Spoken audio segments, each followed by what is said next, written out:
कहानी सुनाते हूँ हमारे चैनल पे औजलपी मनीषाज हॉन्ट पे। प्लीज लाइक और सब्सक्राइब करना ना भूलें। दोस्तों, ऐसी भारत में कई जगह हैं जो कि रहस्यमय कारणों के चलते चर्चा में बनी रहती हैं। उन्हीं में से एक है राजस्थान में बसा छोटा सा कुलधरा गांव।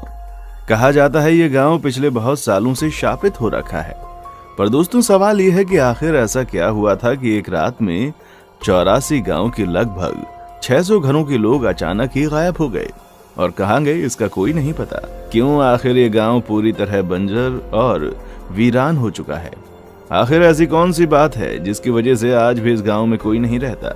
और आज इसी कड़ी में हम कुलधरा गांव के रहस्य को थोड़ा सा जानने की कोशिश करेंगे। दोस्तों, अगर आप कभी वहां जाएंगे तो जर्जर हालातों में पड़े खंडहर आज भी उस घटना की गवाही देते हुए नजर आएंगे जिसने अचानक से इस सुंदर से गांव को एक वीराने में तब्दील कर दिया। ये कुलधरा गांव आज जिस हालात में है वैसा पहले कभी नहीं था। दोस्तों, आज से लगभग 200 साल पहले ये कुलधरा गांव खाली और वीरान पड़ा हुआ था।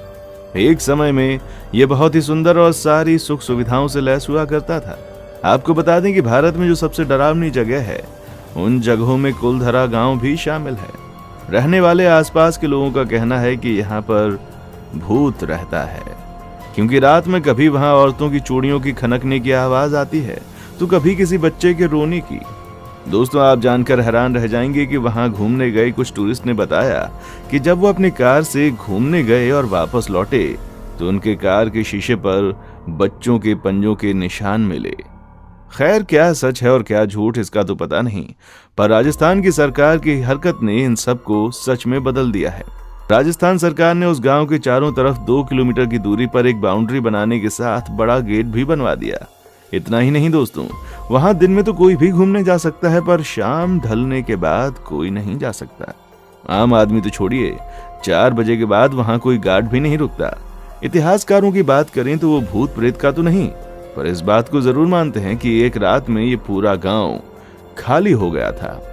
आपको पता ही होगा कि राजस्थान का सबसे मशहूर गोल्डन शहर, इसी गोल्डन शहर का नाम जैसलमेर है। इसका नाम खूबसूरत शहरों की श्रेणी में आता है। यहाँ पर आपको दुकान, मकान, होटल, किले सब पीले रंग में रंगे नजर आएंगे। सूरज की जब पहली किरण इस शहर में पड़ती है तो मानो सोना चमकने लगता है। दोस्तों, जैसलमेर से ज्यादा नहीं, सिर्फ 18 किलोमीटर की दूरी पर कुलधरा बसा हुआ है। कुलधरा गांव तो वीरान ही है, पर जब आप जैसलमेर से कुलधरा के लिए जाएंगे तो वहां की सड़कें भी आपको एकदम सुनसान मिलेंगी। ना लोग, ना उतनी गाड़ियां। कहीं दूर जाकर आपको एक आधा गाड़ी नजर आ जाए तो नजर आ जाए, वरना वो भी नहीं। इतना ही नहीं, जब आप पहुंचकर गेट के अंदर से घुसेंगे तो आपको भी थोड़ा सा अजीब महसूस होगा। गर्मी के दोपहर में हमारी क्या हालत होती है ये हम सब जानते हैं, पर कुलधरा में आपको उतनी गर्मी महसूस नहीं होगी। दोस्तों, इतिहासकारों के हिसाब से सन 1291 में जैसलमेर से करीब 18 किलोमीटर दूर पालीवाल ब्राह्मण ने इस गांव को बसाया था। यहाँ पर 84 गांव के लगभग 600 घर एक साथ मिलजुल कर रहते थे। आपको बता दें कि इस जाति के लोग बहुत ही पढ़े लिखे और अमीर थे। दिमाग तेज होने के कारण इस जाति के लोग अच्छे वैज्ञानिक थे। इन्हें तेज इसलिए माना जाता था क्योंकि ये उस वक्त में भी अच्छी तकनीक का यूज करके घर बनाते थे, जिसमें से कुछ घर वहां आज भी मौजूद हैं। सबसे आश्चर्य की बात यह है कि इतना पुराना होने के बाद भी जब आप उसे देखेंगे तो वो आपको नए जैसे दिखाई देंगे। ये लोग एकता में विश्वास रखते थे। दोस्तों, चिलचिलाती गर्मी में भी उन घरों में ठंडी हवाएं आती हैं। इन लोगों ने एक खास तकनीक के बारे में खोज की थी, जहां बारिश का पानी वेस्ट नहीं बल्कि एक गहराई में जाकर जमा हो जाता था। और यही वजह थी कि ये लोग थार जैसे रेगिस्तान में भी फसल उगाने में कामयाब रहे। इन लोगों ने वहां पर कुछ तालाब भी बनाए थे। पर सवाल अभी भी एक ही है कि आखिर ऐसा क्या हुआ कि इतना विकसित गांव सुनसान पड़ गया। तो दोस्तों, ये सब हुआ सालम सिंह की वजह से। अब आप सोच रहे होंगे कि ये कौन सी बला है। सालम सिंह जैसलमेर का दीवान था और कुलधरा उसी के हिस्से में आता था। ये सालम सिंह बहुत ही क्रूर आदमी था, लेकिन इसके क्रूर होने के पीछे भी दोस्तों एक कहानी छिपी हुई है। जब सालम सिंह 11 साल का था तो उसके पिता को गला काटकर मार दिया गया था, वो भी राजद्रोह के आरोप में। और उसके पिता भी जैसलमेर के सोने के किले में दीवान थे। इसी घटना के बाद सालम सिंह निर्दयी और बहुत ज्यादा क्रूर बन गया। ऐसा कहा जाता है कि तब से ही सालम सिंह के मन में सोनार किले को हथियाने की बात आ गई थी और इसी वजह से उसने अपना किला भी सोनार किले से बहुत दूरी पर बनवाया था और उसके किले की ऊंचाई सोनार किले से भी ऊंची थी। अब जाहिर सी बात है दोस्तों को राजा ये बात कैसे बर्दाश्त कर ले कि उसके दीवान का महल उसके महल से ऊंचा हो। इसलिए सोनार किले के राजा ने सालम सिंह के महल के ऊपर के 2 मंजिल तोड़ दिए। आपको बता दें कि सालम सिंह औरतों में भी बहुत ज्यादा बदनाम था और यही वजह थी कि औरतें उसके किले की तरफ जाना तक नहीं चाहती थीं। एक बार की बात है दोस्तों, ये सालम सिंह कुलधरा गांव के दौर पर निकला था और उसी वक्त उसकी नजर वहां के पंडित की बेटी पर पड़ गई।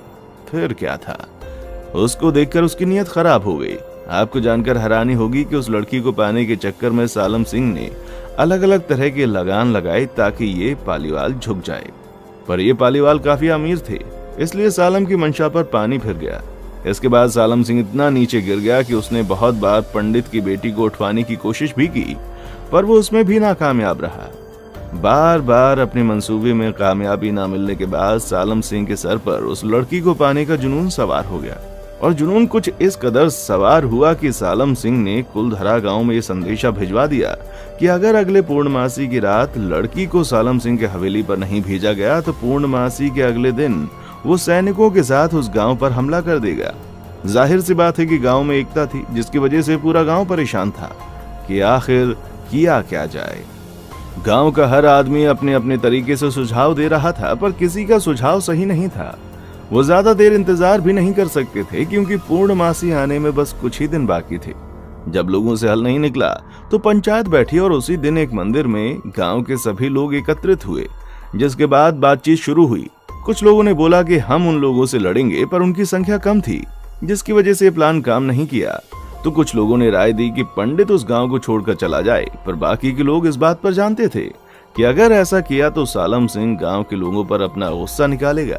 इसलिए सबके मन से एक फैसला लिया गया कि वो चुपचाप गांव को खाली कर देंगे। शायद इसे ही कहा जाता है एकता में बल, जो आज के जमाने में कहाँ देखने को मिलता है। यहाँ तो एक पड़ोसी ही दूसरे पड़ोसी की मदद नहीं करता और यहाँ 600 घरों के लोग सिर्फ एक लड़की की इज्जत बचाने के लिए एक साथ आ गए। कुलधरा के गांव के लोगों का कहना था कि वो अपनी इज्जत का सौदा कभी नहीं करेंगे। इन लोगों को ये बात पता थी कि अगर ये 1 आध दिन के बाद जाएंगे तो कहीं ना कहीं से बात बाहर आ जाएगी, इसलिए इन लोगों ने फैसला किया कि ये लोग उसी रात जाएंगे।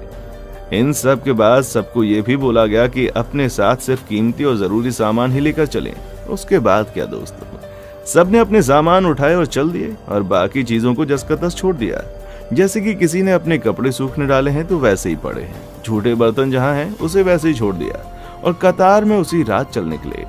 और जब जाते जाते वहां के लोगों ने इस गांव को एक श्राप भी दे दिया कि ये गांव अब कभी नहीं बसेगा और जो भी यहाँ बसने की कोशिश करेगा वो कभी खुश नहीं रह पाएगा। अब 3 दिन बीतने के बाद पूर्णमासी का दिन बीत गया और उससे में सालम सिंह कुलधरा गांव की तरफ बढ़ता है और वहां पहुंचते ही सालम सिंह के होश उड़ गए, क्योंकि उस गांव में सन्नाटे के अलावा कुछ नहीं था। वो पूरे गांव की तलाशी लेता है पर उसे एक शख्स नहीं मिलता। इसके बाद सालम सिंह बहुत सी खुदाई करवाता है, क्योंकि वो जानता था कि पालीवाल बहुत अमीर होते हैं। अब उसे वहां कुछ मिला या नहीं इसका कोई जिक्र नहीं है।